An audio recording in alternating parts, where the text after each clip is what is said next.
gets to his desk. He just texted me. All right. Sorry, guys, for starting a little bit late. For those of you who are turning in, welcome to the mostly weekly Epiphyte meetup, where our open air Epiphyte team gets together, schemes things out, moves things forward for the next build of our small open source direct air capture project named Epiphyte. And so for those of you who have followed along, we've made some major progress since our first build at the University of Pennsylvania last year. And we have our parts ordered, and we're building the next very much altered, kind of almost unrecognizable from the first design at UT.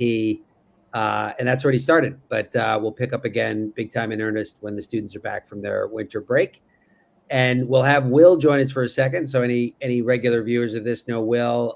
He's a postdoc at UT chemistry, and he's been the chemistry lead for this. And so we keep talking about monoliths and sorbent, and who we can sort of thank for taking that direction from our last design is Kersh from Clarity Tech, who's the chief of science. He's been on the stream before, and runs just one of the coolest DAC startups that you'll find based in the city of LA. And when I was visiting his shop, I was talking about the problems we were having with our old sort of sorbent configuration. He's like, have you thought about this? And he picked up a little square and said, this is how we do it. And so the rest is sort of history. You'll see right here. There you go. We got 6 of those bad boys that I just gave to Will last night. So Will be on in just a second. He was just getting parked in the lab. And what we're going to do today is really one chemistry guy. I'm just going to be sitting here like a total idiot because I won't know what you guys are talking about. But Kersh, who's a chemist, and Will. And the idea is just making sure Will is completely ready before we actually proceed with wash coating our monoliths with the sorbent. So he'll be on in just a minute. But before we do that, it's a good opportunity to hear from Kersh again, who, again, is just awesome in all regards. I should also say, we'll make a more official announcement of this. Here's Will. Hey, guys. That Clarity Tech actually donated their monoliths for our project in addition to sharing expertise. So that doesn't happen every day. That's just another sort of indicator of their awesomeness. So huge thanks on that, Kersh. Will, great to see you, buddy. Hey. But Kersh, you want to just quickly introduce yourself for anybody who's catching you for the first time on this stream? Yeah, sure. Thanks, Chris. So yeah, my name is Kersh. I'm the head of science at Clarity Tech, like Chris said. So my background is in chemistry. I actually started doing biochemistry before I started doing what I'm doing now, developing direct air capture sorbents. So I was there from the beginning with Clarity Tech, where we have been focused on the best way to do direct air capture, and that is going to be the lowest cost approach. We're using a sorbent we're pretty excited about. It's basically very similar to baking soda that you can find in your average kitchen, and it captures a lot of CO2, and then we can regenerate it at temperatures you can find in your home oven.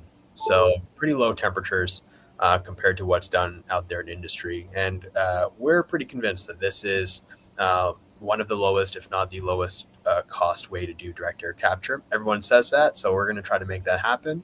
And we're in progress right now trying to build our pilot plant, and we'll have more details on that to come. We will share those details. We want to keep, sort of amplifying your achievements on our Twitter and particularly LinkedIn. And Kersh, we got to have you on This is CDR in the new year, our webinar. So whenever you guys are ready for that, I'll book you. I am dropping a link to Clarity Tech in the comments there, so please do check them out. But Will, what's up, buddy? How you doing? Thanks for making Will came over to my house late last night. Sorry to make it so late to pick up the monoliths. It was well after dark, but good to see you, buddy. And yeah, we'll just get right into it. So, Will, I'm going to let you kind of lead the conversation about what you know and don't know right now and where Kersh could be most helpful. Or is it useful to have Kersh give a 2-minute sort of overview of their process? Whatever's easiest for you, both of you guys. Okay, I'm kind of curious to see what Kersh has to say first, so I can let him speak for a minute and then maybe just ask my questions. I have a whole bunch of questions, so there's no lack of that, and so we can take the time for that later. Yeah, sounds good. Let me describe the coating process.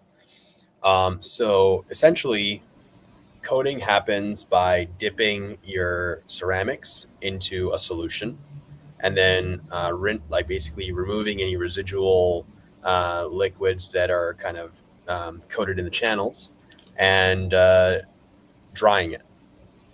So what you were trying to achieve is a pretty thin layer of this material, this wash coat material it's called, that's in the solution that we dipped in. And there's many different ways to do this wrong, unfortunately, and it can be very tricky.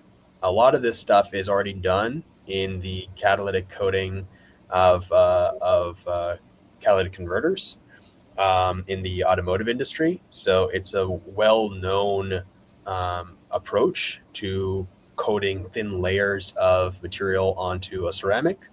But a lot of the specifics around the solution, around the way to coat this material are trade secrets. So we can find some of these things out in the literature, like what's the right pH for the slurry or the solution and so on. But a lot of these things have to be figured out by doing a little bit of trial and error. Okay.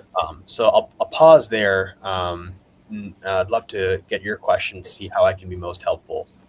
Yeah. So I guess my first question is, do you guys do chemisorption or is it physisorption? I'm assuming it's chemisorption, right? You said it was the baking soda-like material that captured the CO2? Mm-hmm. Okay.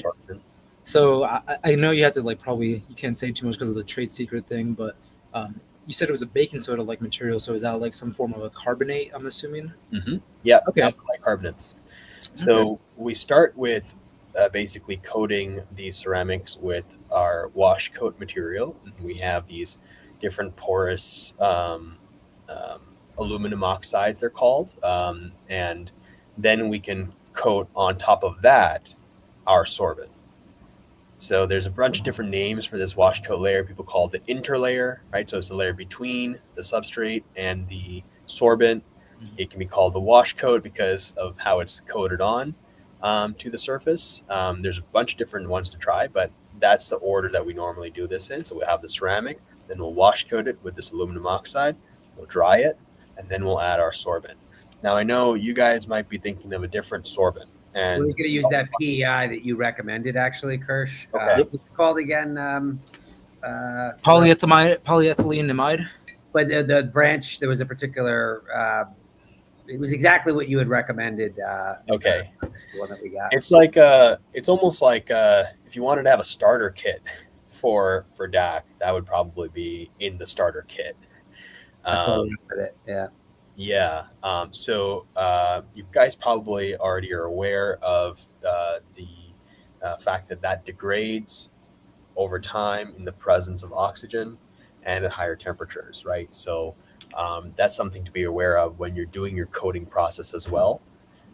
So this was like an early stumbling block when we were still looking at, amines as well as alkali carbonates. If you end up drying this material with your amines on it in an oven, and that oven has air in it, you're going to start to degrade your amines really quickly. Your performance is going to drop even in cycle 1. So that's just something to be aware of. There's some ways to get around that. Normally people put nitrogen in the oven, or they'll have a vacuum oven, or you can air dry these materials. So there's ways to get around this, but that is a key warning, I guess. Will, we have a vacuum oven, right? Don't you have that in the lab? Yep, and we can also retrofit it to purge it and just fill it up with with nitrogen as well. So Great. That's also an option. Mm-hmm. Okay. Besides that, Kersh, let's say if we do that part right, we don't screw it up right off the bat, which we won't. But the normal degradation of PEI as a sorbent for this application, we have to heat it up to 120 C. Is what's recommended for desorption. Do you have any kind of sense? I'm just curious of the life cycle of that, what kind of degradation we would see over time.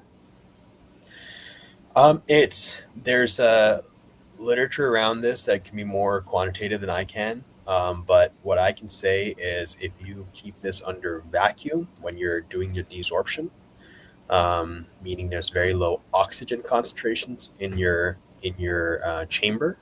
You can probably do hundreds of cycles at minimum, but it's very, very dependent on how much oxygen you have present. It can also be dependent on a few other things, but to a lesser degree, like iron content in your substrate. These are like basically small amounts of contaminant iron that you can have inside your solution, for example, of amines. Okay. But number one thing is oxygen. If you can keep that low, you can do hundreds, if not thousands of cycles. Okay. Well, we were already thinking of obviously using a vacuum right on the chimney to be able to just pull out the CO2 once it's done, to put in the mineralization chamber. So maybe we would just do a round of that real quick before we start desorption, just to clear it of oxygen. Do you think that that sounds feasible based on what we're already looking at? I think so, yeah. And then we can maybe even try and introduce nitrogen as well, potentially during the first part of the desorption. Just try and push out any oxygen that's left over. That's good to know. I didn't realize how big of an issue oxygen was going to be with the PEI, but this is good to know. Yeah, we'll probably do like a first round of vacuum or something and then start heating it. I mean, the kind of the secret that people don't really talk about is that's true of all amines. I think in general, right? So that's just something that to be aware of with amines. Okay. Kersh, do you care if I go through just kind of my preliminary like setup that I have, or my methodology for wash coating our ceramics that we've been trying? Okay, yeah. Cool. So of course we're using PEI, right? And the first step that we're doing is just cleaning the surface. So I wasn't sure what's the best way to go about that, but we're just using ethanol to rinse off the monoliths, anything that's on there, just as like a pre-treatment to the monolith to clean the surface. So that's first thing to do. Just ethanol.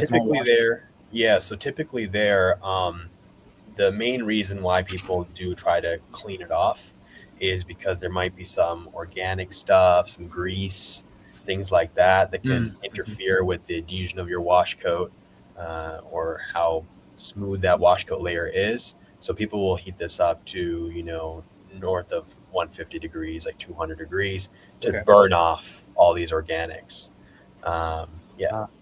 So he could heat it up in the oven instead of washing it off. You could heat wash it essentially, or would you? You're basically burning off the organic stuff. Okay. Right. Yeah.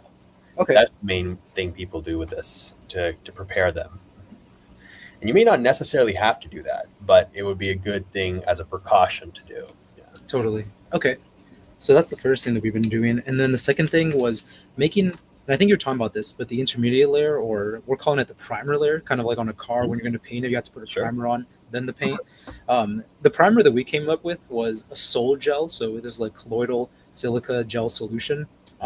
Nothing like super fancy, but it's literally just taking like the run-of-the-mill silicon dioxide, silica gel that you can find in lab, the powder, and we're just making a solution of methanol and silica and dipping the monolith in there and drying it afterwards. The drying step, I'm not super sure on what's the best way to go about that, because I've seen some sources that say, you can heat this all the way up to like 500 C or something, but I think that makes the layer hard. I haven't gotten to that step yet where I test different temperatures, but we've been basically just letting it air dry. I haven't tried like vacuum or anything.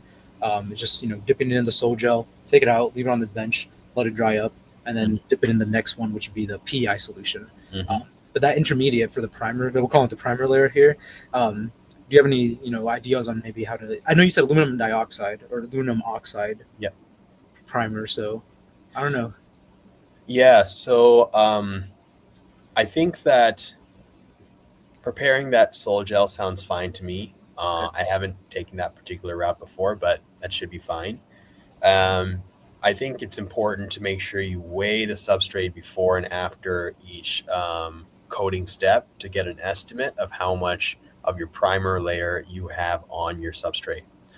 So usually people talk about that in grams of primer, let's say, per liter of volume. So, these monoliths we gave you, they're about 3.5 liters in volume. That's how much space they take up, right? Okay. So their envelope volume. And you can figure out the amount of salt you add, or silicon oxide you add. And the reason that's important is because this will have an effect on the overall performance of your material. And so this is a dial you can tune, and you can tune it by basically having multiple primer loading steps. Okay. Right. So the assumption there is when you put a layer of primer on, it doesn't come off when you dip it again. Right. So that's what we found to be true. When you're dipping your monolith in the primer, typically you don't need to dip it for very long. You can do this on the order of seconds to minutes. And then you're going to have a pretty thorough coating. The problem you're probably going to run into is going to be around your channels getting clogged. That is the number 2 problem. Let's say after amines getting degraded, the second problem is channels getting clogged, right? So how do you get around that? Well, when you have pretty small samples, like core samples, that you can take out of these ceramic bricks, it's a little bit easier. You can just get some compressed air, get one of those air knives or those little guns, and you basically blow air through the channels to clear it out. And so you might wonder, aren't you removing the primer? And that's exactly what you're doing. But there's enough of a thin layer on the surface that that's going to be what you want, and that'll stay there. Okay. So on the larger bricks, this becomes more challenging. So there are a couple ways to get around this. One is you just go through the somewhat tedious process of using that compressed air and just going channel by channel and just making sure it's all cleared out. Another thing you can do is you can have kind of a vacuum apparatus. So you can imagine you can put this thing into a platform where it sits, and then you pull a vacuum on the bottom, so you can pull the solution through. And a lot of these automotive manufacturers actually use something like that. But you need to build something to make that work, and it's probably not the first thing you'd want to try the compressed air first. But this is just something that to be aware of, especially if your solution is very viscous. It'll make it tougher. So that might be the other comment I have. The viscosity of your solution, generally speaking, it may not be true for silica. So you'd have to fact check this, but it can depend on a variety of parameters, right? pH. So changing the pH can change how viscous the solution is. The amount of silica you add to the solution, and those are probably the 2 big ones. There's additives you can try, all these different things, but just starting off simple, it would be the pH and the amount of solids you add to your solution. Okay. The viscosity, you don't want it to be too runny, because you're not going to pick up very much silica, but you also don't want it to be too viscous or you'll clog your channels. That's why this tends to become something where people find the right combination that works well for them, and then they'll use that. So you may have to try a few different ones. One thing to try perhaps is you take a brick and you screen a few different combinations, but you do so on a smaller scale. So you can take out some core samples with a core drill from one brick, and you can get a lot of core samples from a single brick and test out how easy or hard it is to coat with different viscosities of your solution. Okay. Yeah. What pH would you recommend for the solution? Is usually like an acidic pH is more likely to make it more viscous, and then alkali the other way, make it a little bit runnier? It depends on the I guess the nature of your washcoat.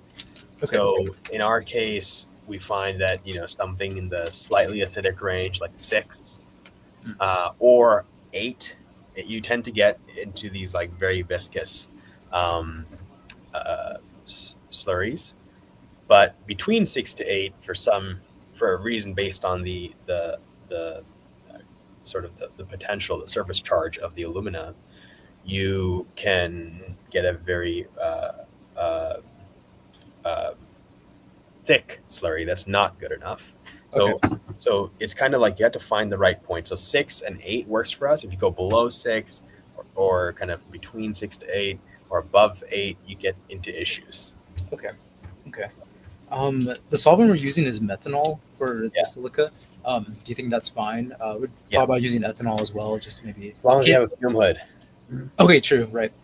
Would water be an option for cost saving things? Yes, Okay. water is an Okay. option as long as your your silica doesn't have to be soluble in water. The choice of methanol as a solvent is more important for your amines. Right. Yeah. We found that out because being able to dissolve the amine into solution Yeah. was one trick that was one tricky part because we weren't able to get it super dissolved in only water. So we had to then try other stuff. And then Yeah. DMF was an option, but didn't work as well. And then methanol we finally found was just the easiest one. Yeah, methanol is good. So these alcohols generally tend to work decently well, but methanol is probably better than ethanol. Okay. So the other thing too, I want to ask about the primer coating, the wash coat. I know you said you're using alumina oxide and we're trying the silica, but you don't think it's really necessary to do that thing where we have to heat it up to like over 100 C to calcine it to make it hard? Is that really necessary, I guess? It depends on what you're looking to do. So if you get to those temperatures, yes, you do something called calcination. It's not really, like, strictly speaking, a calcination process like what happens with limestone and lime. Right. But what it is basically it's a process that causes the wash coat material to interlock better, and then adhere more closely to the wall. And so it's very beneficial for wash coat adhesion. So if you're blowing air through the material through the monolith at very high flow rates, then you can run into issues where you are starting to lose wash coat if it's poorly adhered. Okay. Or you can start to clog channels. I think that it's worth trying to air dry or just dry this in a lab oven without having that calcination step. But the one thing to watch out for is channel clogging, and also just just general, like, substrate lifetime. For alumina, yes, you can go calcine in the range of kind of 400 to 600 degrees. But for silicas, I don't really know what the calcination temperature is. Okay. Okay. And then one last thing about this intermediate layer or this primer coat. The idea with the primer is that, or at least for our case, because we're using PEI, which has amines on it, and the silica groups have oxygen groups on it. I guess the idea there is that the PEI will form a covalent bond with the primer. And it's not just that it's simply like interlaced on the surface or just dispersed on the surface. It's actually formed a bond with the coating, and that's what's holding it firm to the surface. It's not just that it's like thrown on the surface and just laying on top or anything. Is that kind of the idea? Actually, PEI doesn't do that. There are other amines you can try that will covalently bond with the silica, but it wouldn't be PEI. How PEI works is it actually impregnates into the pores of the silica, and it will sit inside the pores. Okay. And so that sounds like it's going to come out, and that is one of the reasons that over time you can lose the performance of your material. But generally speaking, it's a really easy way to get a lot of sorbent in a given volume of monolith, going back to that grams per liter value. So that's how that one works. There's other amines like APTES, I think, that work well as like covalently bonding to the surface. Okay, thanks so much, Kersh, for this insight, because this actually makes more sense now. Because at first we tried doing we had these little like mini aluminum monoliths that we had here in lab that we just tried directly coating PI onto, and I saw no weight change. And I was like, okay, what's happening? Because I thought my idea was that alumina has oxygen groups on it. It should just form a bond with PEI. But then I realized like literally nothing stuck on after I dried it at like 60 C. So I was really confused. But it makes sense to me now that it's not that the PEI is necessarily forming a covalent bond with the silica surface. It's just like intercalating itself onto the pores or just filling any of the pores. Yeah. Okay, that makes total sense. So essentially what we're doing with the silica gel pre-coat is just increasing the surface area by introducing porosity. so that PEI can then find a place to sit on the surface then. Yes, that's right. Okay. Wow. Yeah. You'd be surprised at how this is how like catalytic converters work too. But they're using metals like platinum and stuff like that. The stuff people want to steal. Right. Those stuff are being impregnated in, like, basically they're penetrating into the pores of your silica or alumina primer layer. Yeah. Yeah. Okay. So now I can see why multiple wash coat layers would be better for increasing the porosity. Okay. That porosity is key. Think of it like a sponge, right? It's Yeah. literally got all these pores, and you're trying to put, like, instead of water inside, you're trying to put your sorbent in there. Okay. And how would you quantify the amount of wash coating like material that you want? I guess what's a good metric to, or good benchmark would you say for amount that you want? So if our monolith weighs like five pounds, let's say, or 5 kilograms, would you want like 500 grams onto the surface to then go on to the next step, something like that, like 10%? You're talking about from a coating perspective, how much of that do you pick up? Yeah, in terms of mass. Yeah. Yeah, that's going to be very dependent on the viscosity of your solution. Okay. And the intrinsic porosity of your substrate. I think, though, that what you can target is trying to get to about 100 grams of silica per liter of monolith as a final coating concentration. So that might happen over a couple coating steps. That's pretty typical. But if you can tune it in, you can probably do it in one. Again, it'll depend a lot on how viscous your solution is. Gotcha. Okay. All right. I guess that's a good benchmark now to know. So I guess we can. So if our liters or our monoliths are 3 liters of volume, then we want somewhere around the neighborhood of like 300 grams of a mass increase for each one of the monoliths. Something in that neighborhood. Yeah. Okay. Perfect. 300, 350. Okay. So I guess that leads really well into the next one, which is the PEI solutions. So this one is something that there's lots of like different types of PEI out there, but the one that Chris bought for us from your recommendation, I have it right here, and this is one that's a 800 molecular weight or 800 kilodalton or 800 Dalton mass PEI. We had another one that was like 2,000 or something molecular weight, so it was a very extended branched grain, and it was very thick. It was very, very viscous. It was almost like Play-Doh or something. It was like gel, like almost honey-like substance.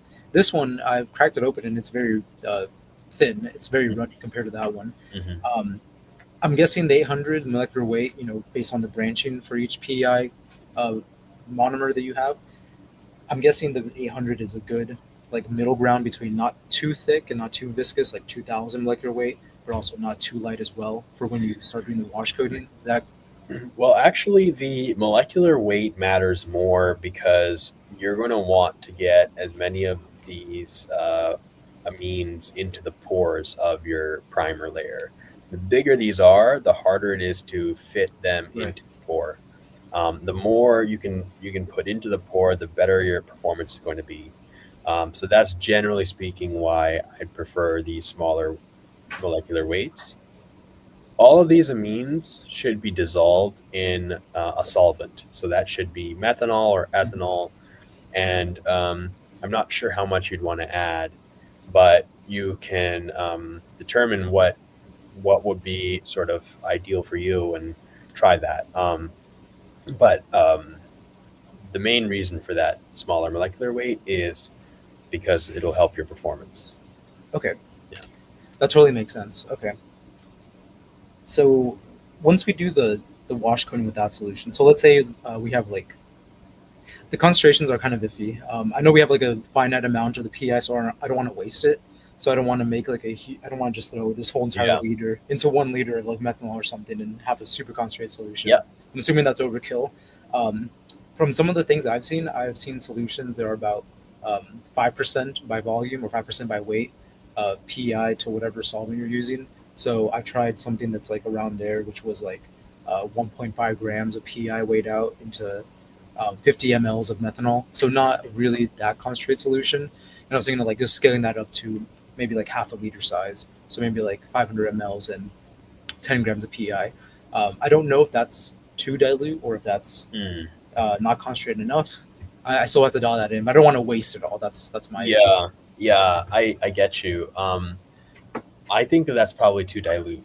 Okay, yeah. I think that you're going to want to try to target something a little higher in terms of if you start from where you want to be at the end, you kind of want to be at around, let's say 50 to 100 grams of your amine as your PEI per liter of monolith, let's say, right? Gotcha. That should give you a good starting benchmark performance. And to do that, if you want to get 50 to 100 grams per liter, consider what the absolute minimum amount of amine might be, and then maybe double it. Okay. That might give you a good idea of what you might get. So if you're, could you remind me what the volumes are that you want to use? I'm thinking of making maybe like a 500 ml volume of. I'm literally thinking of putting it inside of one of these like buckets back here with the methanol and trying to use 500 mLs, let's say, and then dipping the monolith inside of there after the silica primer step. And how much sorbent, how much amine in that volume? So I guess I'd do some more calculations based off of what you just said. But at first I was thinking like 10 grams, but I think that's definitely not enough. So 10 grams into 500 mLs. 10 grams would be, for 500 mLs, is 5 grams per liter. So that would be too low. You need to go up by at least an order of magnitude. Yeah. That's why I would really encourage you to try to use the core samples first. Okay. I think that's probably a good thing to start off with. It's probably best to only start using the bricks, the full monoliths, when you have dialed in the pH, the percent solids on your silica primer, and then the amount of amine you want in a solution for your core samples. And then it might be good to test your core samples to see how much, either if you have a way to test how much CO2 that they're capturing, or you can potentially use percent weight gains, although you have to be careful, water will also be picked up. Right. You could potentially do that to say, hey, are these core samples working like I think they are? Mm-hmm. If you don't have the ability to get those types of measurements, you can just use your loadings, your loading of your sorbent and your loading of your primer to get an idea of whether you're getting to the loadings that you want, and just check to see if the channels look clear to you. Okay. You mentioned pH. Do you think the pH would be a big factor for the PI solution as well in terms of changing the viscosity and then? No, not as much. No, because in this case, you're making a solution. If pH changed, I think it would only affect the solubility of your amine. I don't know if that would have a relevance to your particular amine at like neutral concentrations or neutral pHs. Okay. But I think that on the other hand, with the slurries, what you call like these, these primer solutions, it definitely has a bigger effect. Yeah. Okay.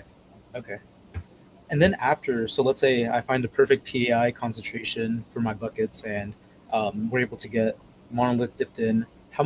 And we're able to get to that 150 grams of PEI per liter, right? What's the step immediately after that would you recommend? Is definitely we'll have to watch out for air or oxygen, right? So potentially no air drying, maybe go straight into a vacuum immediately after and try and dry it up like that. Ideally vacuum. You can do air dry. One thing to watch out for when you do vacuum is that if your vacuum is very low, basically it's pulling vacuum for a long time, you can have this thing where basically your water is evaporating. It's kind of being pulled out of the pores. It's got amines in it, and then it gets slowly drawn up into the channels, and then the channels look very clogged because basically it's like you've dried up your solution very slowly. Okay. It's a combination of getting to those higher temperatures and making sure your water evaporates quickly under vacuum. So Okay. I think something in the range of 150 degrees or so would be good, but just beware of that oxygen concentration at the same time.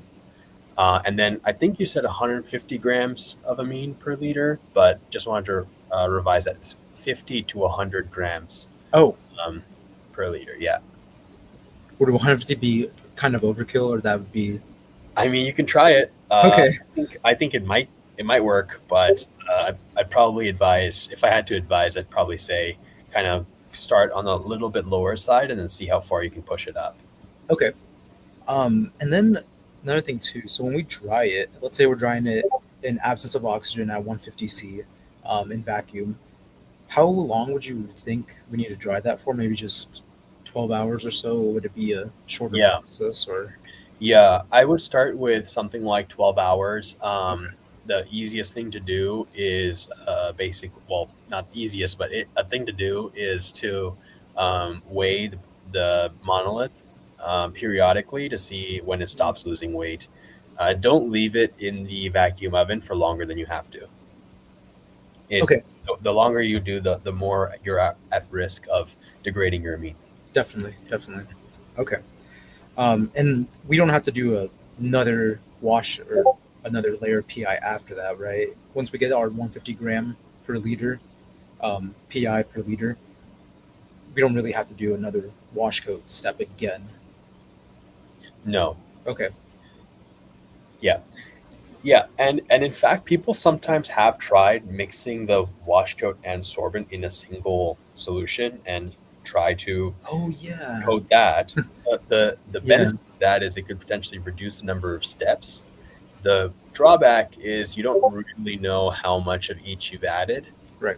and so that can be a pain when you're trying to optimize things. So Yep. if you end up going through this process, Will, and you find a combination that works well, and you just want to, share with the world like this great combination, you might then say, hey, you can combine these two things, and then you can see, do you get the same performance? And then you can potentially offer that as like the really simple starter kit. Okay. But for now, I'd recommend separating out the wash coat and the sorbent. Gotcha. Okay. I have seen some in the literature where they do like a one pot synthesis where they have the sol gel and the PI in like I think DI water I saw, and they do it all in one. Yeah. But I think I definitely recommend. I'd like your recommendation of doing it in two different steps so we can fine tune each one and then maybe potentially bring them together at the end. So because that'd be really efficient. All right, man. I'm trying to think. Oh, so I'm guessing you guys don't do any like surface chemical composition analysis or anything like that. We have like XPS here at the university, which is kind of nice. But do you ever do any like really in-depth analysis or characterization of your materials, like while it's working, or is it just only like the mass decrease, increase, or do you do anything else? I'm just curious for what you guys do at Clarity Tech. Yeah, we do a range of different things to characterize our material, both in terms of its performance for CO2 capture, but also its intrinsic material properties to tune what we can. So I guess like what we do, what our secret sauce is not the sorbent. We are really excited about working with a pretty off-the-shelf sorbent. It is all of these other aspects of how you get that sorbent to work really well in this application, and that really comes down to things like those material properties. So we will characterize the primer layer, for example. We'll figure out the pore size distribution, surface areas. And then as far as, an amine goes, you may consider like to see how much of your pore you've impregnated by doing something like an N2 surface, N2 absorption isotherm.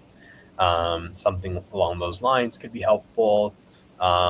You can, you can use SEM to sort of characterize like what the layer of primer layer looks like on under microscope to see if you have any, if you have a pretty smooth layer, if you see any cracks or anything like that. These are the types of things that might be useful. So that's my 2 cents, but you might find there's something that works well with amines that is worth doing. But generally, it's trying to understand the porosity of the material that's important, as well as the CO2 absorption performance. So we won't just use weight gains, we'll use more precise measurements to figure out how much CO2 we're capturing.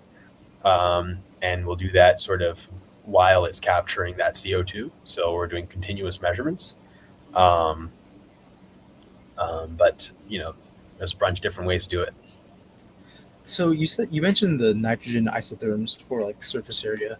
I'm assuming that's like BET surface area. We do that a lot in our lab as well, but we do it on powders. So I'm guessing you don't just take the whole entire giant monolith and run an isotherm on that, right? I'm guessing you take like you cut off a small section of it, maybe pulverize. Okay.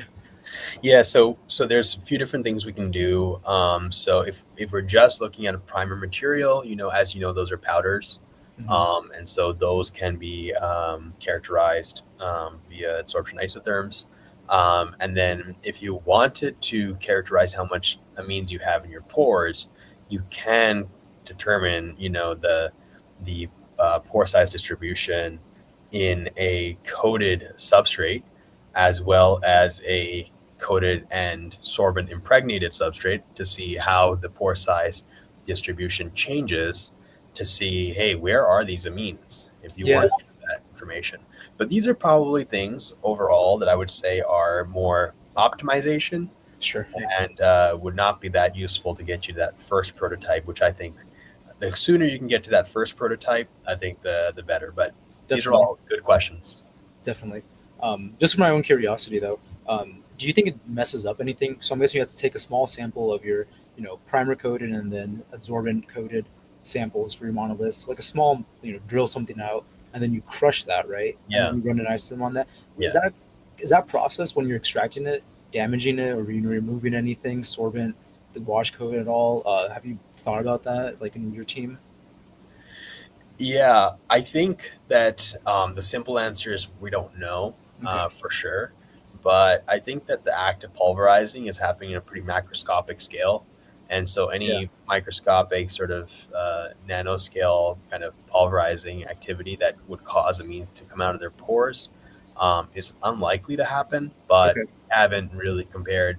There are some other ways, some fancier ways to figure out the density of your material. You can use like basically CT scans to look at the density of your material and see how it's looking with and without amines. But generally speaking, I think you do have to perturb the material to run it. Right. And I think one last question, Kersh. I know I've been like interrogating you this whole hour, but it's all good. I think really the last thing that I've been wondering is just, what is the composition of the monoliths you send us? Is it alumina or is it cordiorite? We've been seeing all these different types of stuff out there. I'm just curious. Yeah, it's cordiorite.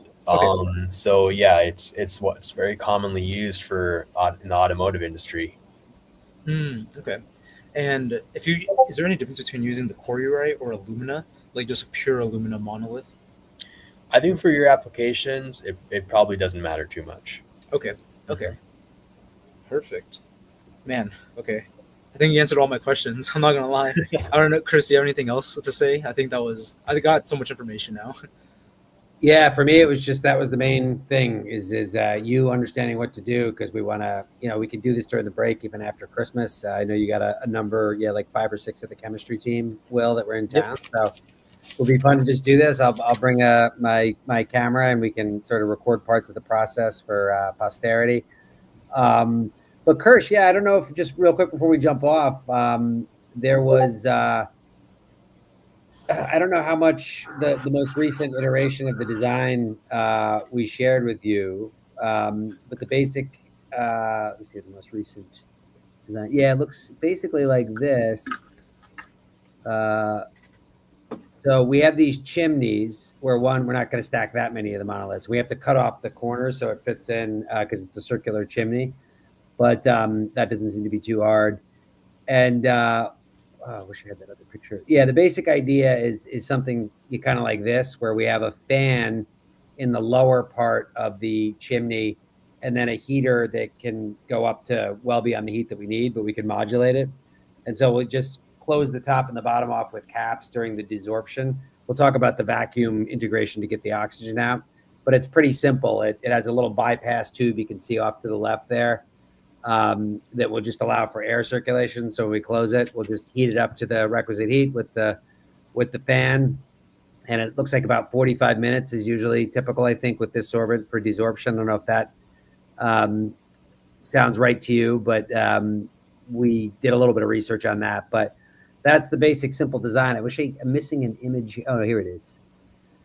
It doesn't have dampers anymore. Now it has caps. So this isn't even, I don't have the most current one. But you get the basic point. You know, this was the chimney that we used. It's pretty cool. It's like a double wall chimney that's used for chimneys. It's literally a chimney. Wow. And then we got this really high heat fan that we got from Bulgaria that can be super, super hot if needed. And so there's that part. And then the whole mineralization part we're working on separately. We're using wollastonite in this case. And, you know, just the best way to kind of get the CO2 with a little bit of vacuum out of the tube and into that other chamber, you know, is what we're going with. So there's still some calibration here and fine tuning we need to kind of figure out in terms of how it works. But that's the current design. I thought you'd find it cool. But yeah, just a little bit of vacuum, we thought, just to suck out the CO2, not to, you know, for the actual physical desorption. You know, we don't need to, we'll just use heat for that. But yeah, didn't know if you had any questions or feedback on the very high level thing I just showed you. Yeah, I think it looks awesome. I think that with the number of monoliths you choose, you know, the more monoliths you have back to back, the more sort of pressure drop you'll get. So the basically the more energy you'll have to use to blow air through. The other thing is make sure that you have a good seal around the monolith, so that air can't bypass the monoliths and go around it inside the chamber. I guess, and the other thing is, yeah, it's just that oxygen, man. Yeah, that's the one thing. So, hey, that's what happens with the means. But you know, if you want to consider something else, you can. But I think amines are great, as long as you can get that oxygen out. Yeah, I think just as you said for starter kit, the only reason why I went with PEIs, we don't want to belabor it any longer. We want to go with something we know at least we can have a success with. But one of the whole reasons for this project is over time, what other sorbents could we use? Could we use MOFs? Could we use, you know, whatever we sort of discover? But we thought that this would be good enough, and we'll try to, you know, take care with the, you know, excluding oxygen from the heating in the beginning. We'll have to figure out a way. Well, we had this circular kind of design or a circular monolith. Those do fit. They leave like no air out. Now we are going to be cutting some corners on it, but we could probably come up with some kind of filler, Will, that we sort of get in there to reduce the amount of air that would want to go around the cells rather than through them. You could get some like some foam. Yeah. Some high temperature foam that can be useful. Yeah, we'll just use that picture. Yeah, or cut it out. Cool. And then the last thing, did you have, in terms of us, you know, we were looking at stacking 5 of these monoliths, obviously making sure with like probably a really thin dowel that the cells line up and that they're not across. But do you think that would be, is it sort of like a, you know, a power curve here in terms of every one that you add on, you get a real pressure drop from it? Or do you think we'll be good? I can't remember what the airflow was for the fan, but it's pretty high. But you know, if we need to remove a monolith, we will. But obviously, we want to maximize the amount that we can put in there just to maximize the capture. Yeah. But you think it's okay stacking 5 of those monoliths on top of each other, or would that be an issue? I think if you just want to see performance, that shouldn't be an issue. If you want to get energy efficiency, it will become an issue. The more the pressure drop is directly proportional to the length of material that you are putting in there. So if you double the length, you're going to double the pressure drop. So that's going to be direct. That's going to have a direct proportionality. I think even nonlinear to the total fan energy you have to apply to blow a certain amount of air through that. So that's just something to watch out for. But I think for now, like you said, just like focusing on just getting that first of a kind, or second of, I guess it's Gen 2, right? So yeah. Second of a kind of a different kind, just put together. That would be great. Yeah. Yeah. All right. We'll see what happens. We'll figure it out. But Kersh, dude, you're the best, man. Really appreciate it. We'll keep you posted as we go forward. I'll share the video of us actually doing it after Christmas, and we'll keep you posted. We are going to do some once we start to really sort of promote this. But you and Clarity will always be part of our story, and we'll make sure that your name is signed into it when we talk about it. So really appreciate it. And have a great holiday, man. I don't know where you're headed off to. Yeah, hope you have a downtime. Thank you very much. Yeah, happy holidays as well. Good luck, fellas. Thank you. I'm excited to see how it looks. If I'm ever in the Austin area, I might just come check it out. Hell yeah. And please let me know how I can be helpful. Will, for sure. Totally.